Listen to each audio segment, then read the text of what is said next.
Good afternoon mula sa aking kinaroroonan. Naaalala pa po natin yung tinalakay nating about sa eschatology, yung about or patungkol sa katapusan at panimula, amen, ng mundo. So, andito na po tayo sa lesson 3, mga kapatid. At ito ay patungkol pa rin sa the second coming of Christ. Binigyan po tayo dito ng key text sa Book of Acts chapter 1 verses 9 hanggang 11 at sa First Thessalonians chapter 4 verses 13 hanggang 18.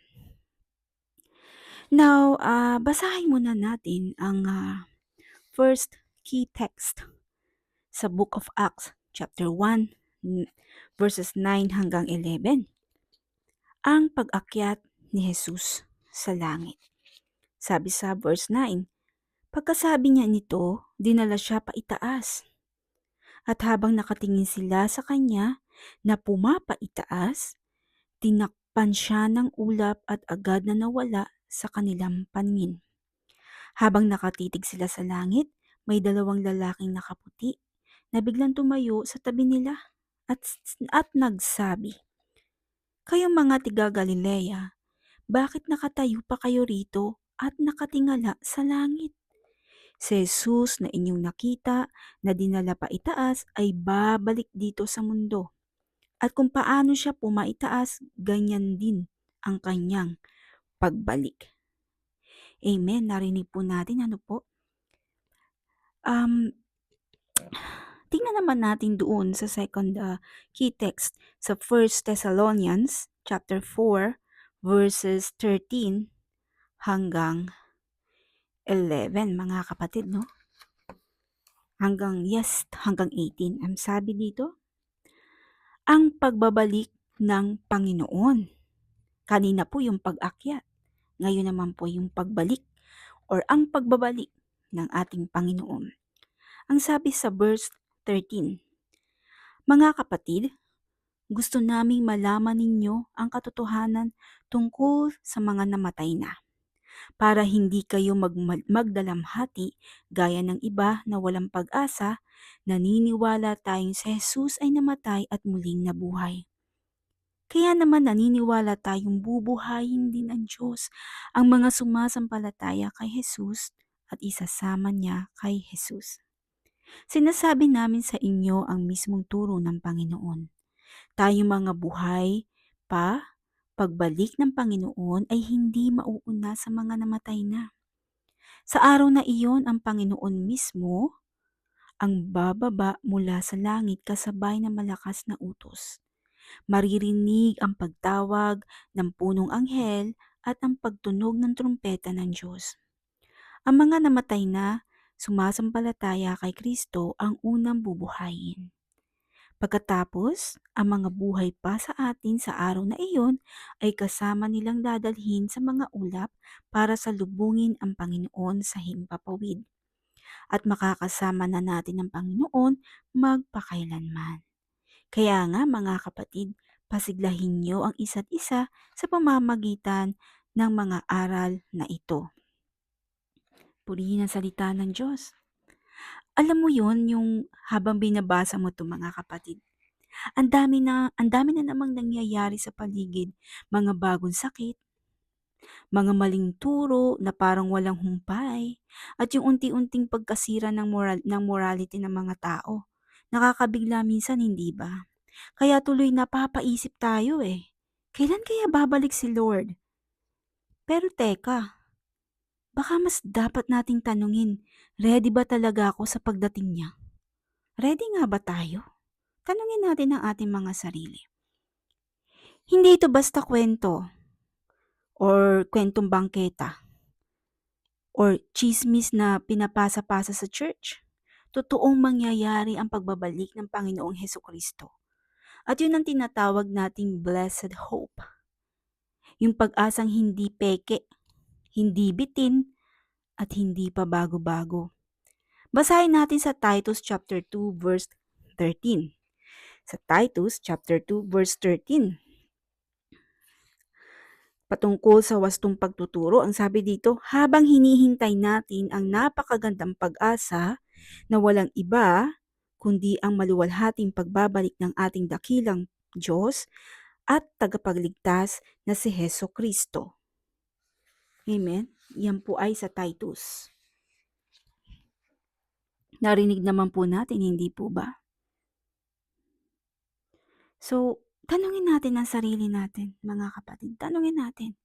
Ito yung pag-asang nagbibigay lakas sa atin para magtiwala pa rin at mamuhay ng maayos. Wasto, kahit ang gulo-gulo na ng mundo.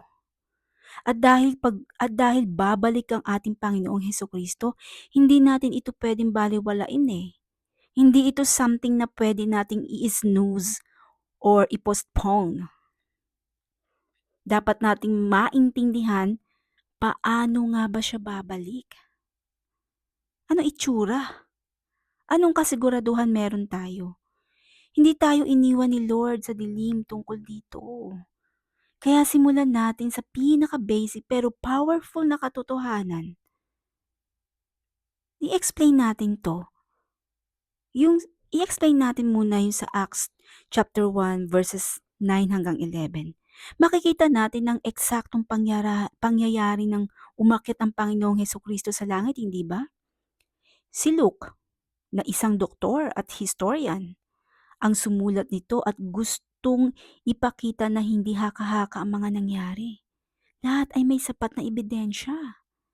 While he was blessing them, he left them and was taken up into the heaven. Then they watched him as he was taken up, and a cloud hid him from their sight. They were looking intently up into the sky as he went, when suddenly 2 men dressed in white stood beside them. Yan yung sinasabi sa chapter 1 ng Acts verses 9 to 10. So narito ang ilang mahalagang mga points natin, mga kapatid. Points number 1, taken up into heaven. Hindi ito ordinaryong pag-alis or literal na iniakyat ang Panginoong Hesus sa langit. Physical at buo. And then yung points dito na number 2, a cloud hid him. So sa Bible, ang ulap ay palatandaan ng presensya ng Diyos. At mababasa yan sa Exodus chapter 40 verse 34. Tingnan na nga natin. Maku-curious tayo. Kailangan basahin natin. Exodus chapter 40 verse 34. Ito ay patungkol sa ang makapangyarihang presensya ng Panginoon. Ang sabi dito sa verse 34. Pagkatapos ng lahat ng ito, binalot ang toldang tipanan ng makapangyarihang presensya ng Panginoon na nasa anyo ng isang ulap. Amen? Nabanggit din dun yung cloud. Right? Sa Exodus 40:34, ibig sabihin, ang kaluwalhatian ng Diyos ang bumalot sa Panginoong Jesus noong time na yon sa Book of Acts. And then ano pa po yung number 3 na points natin dito? 2 men dressed in white. Mga anghel na nagpaalala sa mga disciple ni Jesus Christ na babalik ang Panginoong Hesukristo. So anong sabi sa verse 11? English, basahin natin. This same Jesus who has been taken from you into heaven will come back in the same way you have seen him go into heaven. So anong ibig sabihin nito, Sister Mary Grace? Number 1, personal. Si Jesus talaga. Hindi ibang espiritu or concept. Number 2, visible ito. Makikita ng lahat, hindi palihim. And number 3, physical. Kung physical siyang umakyat, physical din siyang babalik. Amen? And then, ano pa? Number 4, yung talagang tiyak. Sabi, ang Greek verb daw dito ay future indicative. Nangangahulugang tiyak. tiyak na mapangyayari or mangyayari. So ano ang application natin dito mga kapatid? Kaya mahalaga daw po ang paghahanda. Be ready. Ito na nga po yung sinasabi ko sa kapatid ko, always be ready. Hindi pwedeng maging pabaya, hindi pwedeng mamaya na, or hindi pwedeng hindi pa ako ready. Hindi pa sa ngayon. Sa panahon ngayon mga kapatid, madaling malito, madaling ma-distract, at madaling malunod sa mga priorities ng mundo. Pero kung alam natin na babalik ang Panginoong Hesukristo, dapat ayusin natin ang buhay natin. Ayusin natin ang priorities natin. Hindi yung, hindi pa ako handa. No. At siguraduhin natin na handa ang puso natin. Dahil dito, lumipat tayo sa ikalawang mahalagang katotohanan. The return of Jesus will be in the power and glory.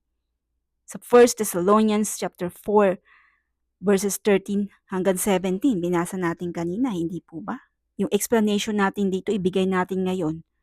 Sa 1 Thessalonians chapter 4, may mga believers noon na nalulungkot dahil may mga kapatid sila sa pananampalataya na namatay na. Kaya sinulat ni Apostle Paul ito para magbigay pag-asa at linaw. Sabi, brothers and sisters, we do not want you to be uninformed about those who sleep in death, so that you do not grieve like the rest of mankind who have no hope. Dito, ang sleep in death ay isang euphemism, sabi, para sa kamatayan. Pero, ang pinupoint dito ni Apostle Paul ay hindi tayo dapat mawala ng pag-asa dahil sa kamatayan. Ang tanong ngayon, paano nga ba mangyayari ang pagbabalik ng Panginoong Hesukristo? Hindi ito tahimik o parang lihim lang na pagbisita, Sa halip, ang description sa Bibles ay very vivid and dramatic. Isang event na walang makakaligta or walang makakapansin. So sabi sa 1 Thessalonians chapter 4 verse 16 sa English, for the Lord himself will come down from heaven with a loud command, with the voice of the archangel, and with the trumpet call of God.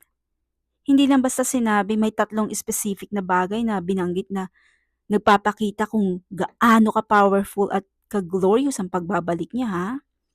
Sabi dito, number 1, di ba, loud command. Sinabi, loud command. Isang utos na may kapangyarihan. Makapangyarihang utos. Parang hudyat ng huling digmaan. Ano pa yung nakita natin dito? Yung voice of the archangel, di ba? Or archangel. Ito ay symbol ng authority mula sa langit. Ano pa? Yung trumpet. Call of God. Ang trumpet ay ginagamit sa Bible para ipakita ang presensya ng Diyos sa mga importanteng pangyayari. Tignan nyo na lang po dun sa Exodus chapter 19 verses 16 hanggang 19. At saka sa Numbers chapter 10 verses 1 to 10. Kayo po ang magbasa, buksan ang inyong mga Bible. Pero hindi doon nagtatapos yung eksena eh. Grabe pa ang susunod na mangyayari. May pagkilo si Lord para sa lahat ng sumasampalataya sa Kanya, patay man o buhay pa.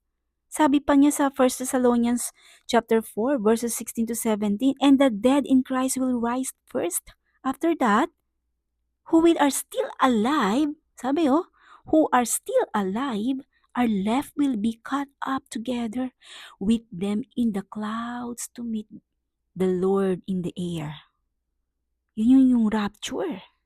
Ibig sabihin, hindi basta-basta o random ang mangyayari mga kapatid. May ayos to, very organized. May pagkakasunod-sunod, may malinaw na order si Lord sa plano niya. Ano yun? Ano-ano yun?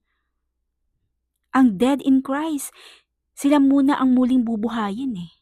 Hindi sila kakalimutan ni Lord. Yung mga mananampalataya na namatay na. And then ano pa? Yung sinabi dito, yung cut off or rapture. Pagkatapos nun, tayong mga buhay pa ay bigla ang dadalhin pataas para sa lubungin ng Panginoong Hesukristo sa ulap. Wow! Diba? Isang maluwalhating pangyayari. Hindi lihim yun. At hindi yun magiging lihim, kundi hayag na hayag sa buong mundo. Praise God.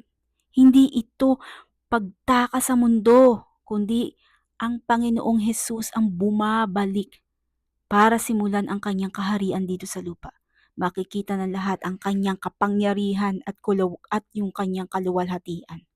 So ano yung application natin dito mga kapatid? At dahil babalik nga ang Panginoong Jesucristo na may kapangyarihan, dapat lang na tumayo daw tayo sa katotohanan kahit mahirap, kahit hindi popular. Ang salita ng Diyos ang sandigan natin sa panahon ng puro fake news, false belief, or moral confusion. May isa pang ang dahilan kung bakit sobrang mahalaga ang pagbabalik ng Panginoong Jesucristo eh. Ito ang ito yung nagbibigay sa atin ng pag-asa. Lalo na kapag ang buhay ay parang ang bigat-bigat na, yung parang wala ka na maaasahan. Ang sabi sa 1 Thessalonians chapter 4 verse 18 tsaka sa Titus 2:13, the return of Jesus is our blessed hope. Therefore, encourage each other with these words sa 1 Thessalonians 4:18. Kaya sa gitna ng lahat ng hirap at gulo sa buhay mga kapatid, dapat nating tandaan to. Ang pagbabalik ng Panginoong Hesukristo ay hindi lang pang finale sa kwento ng mundo. Hindi lang ito yung theological concept na para lang sa future. Ito ay source ng lakas at pag-asa ngayon. Kapag pagod ka na, nalilito, o parang nawawala ng gana sa buhay, alalahanin natin ito. Alalahanin mo to. While we wait for the blessed hope, the appearing of the glory of our great God and Savior Jesus Christ. Yan ay sa Titus 2:13. So kalagay dito, blessed hope. Hindi ito fake news or wishful thinking. Ito ay isang pinagpalang pag-asa dahil tiyak na mangyayari to eh. Tiyak ang pangyayari. Ano pa yung nabanggit dito? Appearing of the glory, di ba? Appearing. Ang salitang ginamit dito ay yung parang pagdating ng isang emperador. Isang political statement na ang Panginoong Hesukristo ang tunay na hari. Hindi mga worldly leaders ha. Ano pa yung nabanggit dito? Great God and Savior. Mataas. Mataas ang pagkakakilala kay Jesus Christ, hindi lang bilang tagapagligtas, kundi bilang Diyos mismo. Amen? So ano ang application natin dito? Sa panahon ngayon, mga kapatid, maraming tao ang naglalagay ng pag-asa sa pera eh. Sa politics, yan, dirty politics. O sa nararamdaman nila. Pero lahat ng yan, pwedeng mawala o mabago. Ang tunay at matibay na pag-asa ay si Jesus Christ. Kasi siya ang may huling salita. At siya ang siguradong babalik bilang panalo. So ano yung conclusion natin dito mga kapatid? Hindi biro ang pagbabalik ng Panginoong Hesukristo. Ito ang pondasyon ng ating pananampalataya bilang Kristiyano at ang dahilan kung bakit tayo nagtatagumpay sa kabila ng mga problema. While we are waiting, habang hinihintay natin ang pagbabalik ng Panginoong Hesus, hindi tayo dapat maging passive. Hindi ito panahon para mag-relax lang or maghintay ng walang ginagawa, tatamad-tamad. May dapat tayong gawin bilang mga tagasunod niya. Huwag natin sasabihin na hindi pa ako ready eh. Ay, okay. That's your choice then. Baka mapag-iwanan ka. Again, sabi dito, maging handa. Be ready. Ayusin natin ang buhay natin. Yung relasyon natin sa Panginoong Hesus. Sa Panginoong Diyos. Yung pananampalataya natin at pati na rin ang pamumuhay natin araw-araw. Dapat gawin natin siyang priority. Unahin natin siya sa lahat ng bagay bago natin simulan yung mga gawaing pambahay. Hindi natin alam kung kailan siya babalik. Kaya ngayon pa lang maging spiritually ready na tayo, maging masipag tayo sa pakikinig, sa pag-aaral ng mga salita niya at sa pag-obey, yun yung pinakamahalaga. Ano pa yung sabi dito bukod sa maging handa? Manindigan sa katotohanan. Sabi, sa panahon ng maraming fake news at twisted belief, mga kapatid, tayo ang dapat tumayo para sa totoo. Stand firm. Kahit hindi ito popular o tanggap ng karamihan, ang salita ng Diyos ang standard sa atin eh. Ang salita ng Diyos ang standard natin. Hindi opinyon ng mundo to. Amen? So ano pa, ang dapat nating itanim sa ating isip, puso, ilagay ang pag-asa kay Jesus Christ. Hindi sa pera, hindi sa trabaho, hindi sa relasyon, hindi sa government. Lahat ng yun ay pwedeng mawala. Hindi sa sponsor mo. Hello? Pero si Jesus, siya lang ang siguradong babalik, ang tunay na tagapagligtas. So, Christ will appear a second time, not to deal with sin, but to save those who are eagerly waiting for Him. Oh, nasa Hebrews 9:28 po yan. So, ang tanong, handa ka na ba? Handa na ba tayo? Handa ka na ba? Handa na ba tayo? O hanggang ngayon, after mo itong marinig, sasabihin mo, hindi pa ako ready. Mga kapatid, kawawa tayo kapag pinanindigan natin yung hindi pa tayo ready. Mamili ka. Saan mo gustong pumunta? Sa kingdom? O pagtatamad-tamad ka at hindi ka ready doon sa kabila? Dalawa lang naman ang pupuntahan natin eh. Sa kingdom? O doon tayo sa dagat-dagatang apoy? Na araw-araw, forever ka rin masusunog. So, it's your choice. So, hanggang dito na lamang po, and to God be all the glory. Yan na po ang lesson 3. Amen.